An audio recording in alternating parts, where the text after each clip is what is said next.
हाय दोस्तों, आपने बहुत आजकल सुना होगा कि AWS क्लाउड है, ये क्लाउड में चल रहा है, वो क्लाउड में चल रहा है। तो आपने कभी सुना है, सोचा है कि ये क्लाउड क्या चीज़ है, ये क्लाउड वर्क कैसे करता है, हमें इसे जानना चाहिए क्लाउड क्या है। तो मैं यहाँ पे आपको वही बताने आया हूँ। बहुत सिंपल है क्लाउड, कुछ उसमें बहुत ज़्यादा नहीं होता है।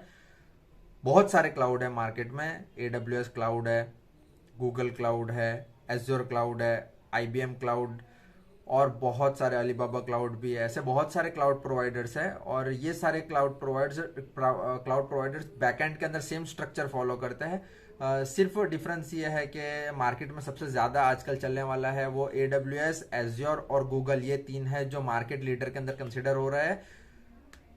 अभी हम बात करते हैं कि क्या ये जो हमको इंफ्रास्ट्रक्चर प्रोवाइड करता है AWS क्लाउड के अंदर या कोई भी क्लाउड प्रोवाइडर जो भी इंफ्रास्ट्रक्चर प्रोवाइड करता है वो कैसे होता है। तो जो भी हम कुछ ऑन प्रीमाइसिस के अंदर हैंडल कर रहे थे, जैसे कि सर्वर्स है, नेटवर्क्स है, राउटर्स है, फायरवॉल्स है, लोड बैलेंसर है, ये सब कुछ चीज़ें थी जो हम लोग ऑन प्रीमाइसिस हैंडल कर रहे थे। उसके लिए हमने एक पर्टिकुलर स्पेस ऑक्यूपाई करके रखा था, उसके लिए हमने पर्टिकुलर इंजीनियर्स हायर करके रखे थे। अभी ऐसा हो रहा है कि वो सब चीज माइग्रेट हो गई है क्लाउड के अंदर। तो एक सेंट्रलाइज प्लेटफॉर्म है जहां पे बहुत बड़ा वेयर हाउस है और वहां पे सब चीज ऑलरेडी अवेलेबल है।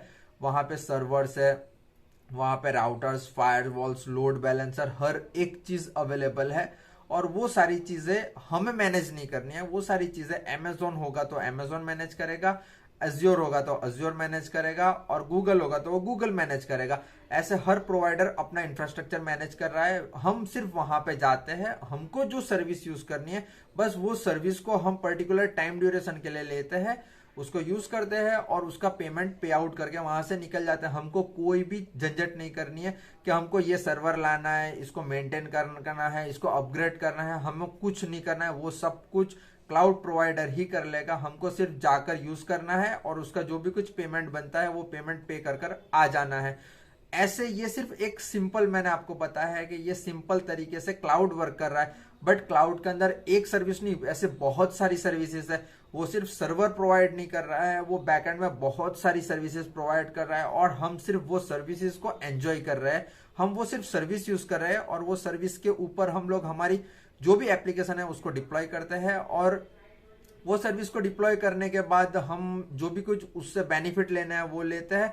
हम उसे टेस्टिंग करते हैं। बहुत सारी चीजें, पहले ऐसा होता था कि हमें कुछ चीज टेस्टिंग करनी होती थी तो उसके लिए पर्टिकुलर एक एनवायरनमेंट बनाना पड़ता था और वो एनवायरनमेंट के अकॉर्डिंगली हमें उसके अंदर डिप्लॉय करना पड़ता है। और बहुत सारी प्रॉब्लम होती थी कि कुछ चीज है, नहीं लानी है, माइग्रेट करना है और उसके अंदर वो टेस्ट करने के अंदर हमको इतना ज्यादा एक्सपेंडिचर हो जाता था। और वो टेस्ट करने के बाद वो प्रोडक्शन के लिए ओके है या नहीं है, वो चीज एक दूसरा सवाल हो जाता था। उससे ज्यादा बेटर है कि हम जो भी चीज करनी है प्रोडक्शन के लिए उसको एक छोटे से एनवायरनमेंट के अंदर एक डेवलपमेंट एनवायरनमेंट क्रिएट करो और वहां पे चेक कर लो। अगर हमें सूटेबल होता है, अगर वो प्रोडक्शन के लिए सही है तो उसको हम जो भी कुछ एनवायरनमेंट बनाया है वो लार्ज स्केल के ऊपर हम प्रोडक्शन के अंदर लेकर आ सकते हैं और विदाउट एनी कॉस्ट हम pay as you go model follow करते हैं। जितना हम यूज करेंगे उतना ही पे आउट करेंगे। तो बस ये सिंपल तरीका है। क्लाउड के अंदर एक सिंपल चीज याद रखनी है कि क्लाउड में हम कुछ भी मैनेज नहीं कर रहे, जो भी सर्विस प्रोवाइडर है वो सब कुछ मैनेज कर रहा है, वही सब कुछ चीजें कर रहा है। हम सिर्फ वहां पे जाते हैं और वहां पर जो भी सर्विसेज यूज करनी है वो सर्विस यूज करते हैं और वो सर्विस को लेकर आ जाते हैं। बस इतना ही है क्लाउड, उससे ज्यादा कुछ नहीं है। बस ऐसे ही छोटे छोटे और इन्फॉर्मेटिव वीडियोस देखना है तो आप यहाँ पे स्टे ट्यून करिए और इस चैनल को लाइक करिए, सब्सक्राइब करिए। अगर वीडियो पसंद आया है तो अपने दोस्तों के साथ इसको शेयर करिए। Okay, stay tune, stay connected. Thank you.